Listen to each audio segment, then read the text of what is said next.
ચાલો આજે એક એવી સફર કરીએ ગુજરાતના ડાંગ જિલ્લાની. આ કોઈ સામાન્ય પ્રવાસની વાત નથી. આ તો એક પ્રવાસીના અનુભવોનો નિચોડ છે.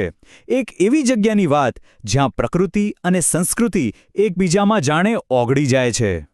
ખબર છે, આખી સફરના અંતે પ્રવાસીના મનમાં શું વિચાર આવ્યો? બસ આટલું જ, કે આવી જગ્યાએ વધારે નિરાંત લઈને આવવું જોઈએ.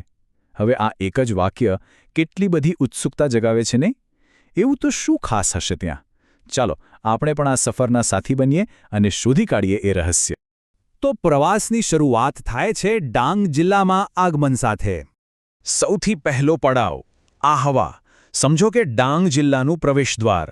અહીંથી જ આ આખી કહાણીની, આખા અનુભવની શરૂઆત થાય છે. હવે જુઓ, આહવા આમ તો જિલ્લાનું મુખ્ય મથક છે, પણ એનો જે મિજાજ છે ને એ એકદમ નાના ગામ જેવો છે. બહુ ઓછા લોકો અને ચારે બાજુ આદિવાસી સંસ્કૃતિની મહેક. અને હા, ત્યાં એક ખાસ વસ્તુ જોવા મળી. ડાંગી બાળકો માટેની આશ્રમશાળા, મતલબ કે રેસિડેન્શિયલ સ્કૂલ. આ જગ્યા ફક્ત ભણાવતી નથી, પણ એમના સંસ્કારોને પણ સાચવે છે. ચલો હવે આહાવાથી આગળ વધીએ.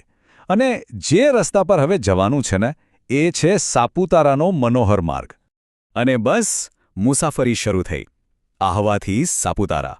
કહેવાય છે ને કે ક્યારેક મંઝિલ કરતાં સફર વધુ સુંદર હોય છે. બસ અહીંથી એ જ તબક્કો શરૂ થાય છે, એકદમ હરિયાળો અને રોમાંચક.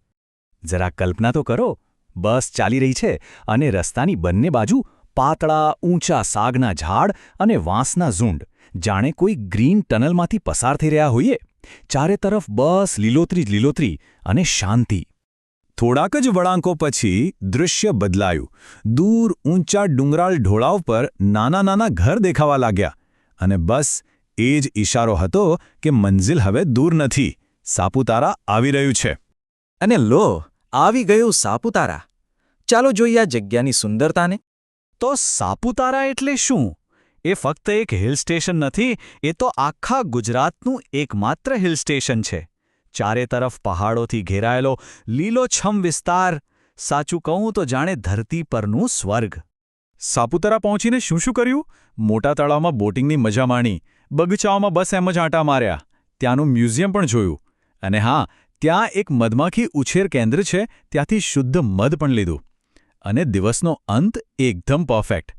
એક ટેકરી પર ચડીને ડૂબતા સૂરજને જોવાનો જે લ્હાવો મળ્યો, અદ્ભુત. આખો દિવસ જાણે કે એક સપના જેવો હતો. પણ સાપુતારા એટલે ખાલી પહાડ અને ઝરણા જ નહીં.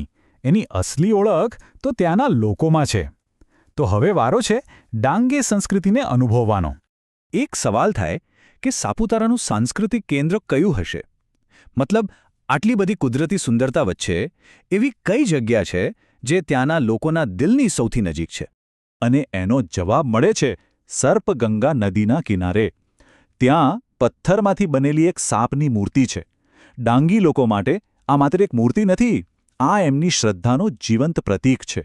અહીં આવીને તેઓ પ્રાર્થના કરે છે. આ જ જગ્યા સાપુતારાનો આત્મા છે. દિવસ તો પ્રકૃતિ સાથે બીત્યો, પણ રાત હતી ડાંગી સંસ્કૃતિના નામે. પ્રવાસીઓને ત્યાંના સ્થાનિક લોકોના જીવનની એક ઝલક જોવાનો મોકો મળ્યો, અને અનુભવ ખરેખર ખૂબ જ આનંદદાયક હતો, એકદમ યાદગાર. અને રાતનું એક દૃશ્ય તો જુઓ, કેટલું સુંદર વર્ણન છે. ટેકરી પરથી નીચે ખીણમાં જોયું તો ડાંગીઓની ઝૂંપડીઓમાં જે રંગબેરંગી લાઇટો થતી હતી, એ જોઈને એવું લાગ્યું કે જાણે આકાશના બધા તારા નીચે ખીણમાં ઉતરી આવ્યા હોય. વાહ, શું કલ્પના છે!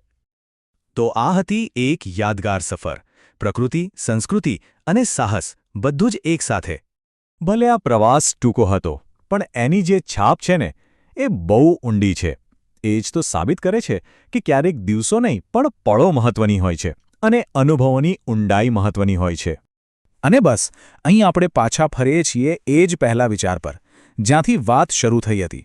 આખી સફર આપણને એક સવાલ પૂછી રહી છે કે જે જગ્યા આપણા દિલને, આપણા આત્માને આટલી હદે સ્પર્શી જાય, શું ત્યાં વિતાવેલો થોડો સમય ક્યારે પૂરતો હોઈ શકે? કદાચ નહીં. કદાચ આવી જગ્યાઓ એટલા માટે જ હોય છે જેથી આપણે વારંવાર ત્યાં પાછા જવાનો બહાનું શોધી શકીએ.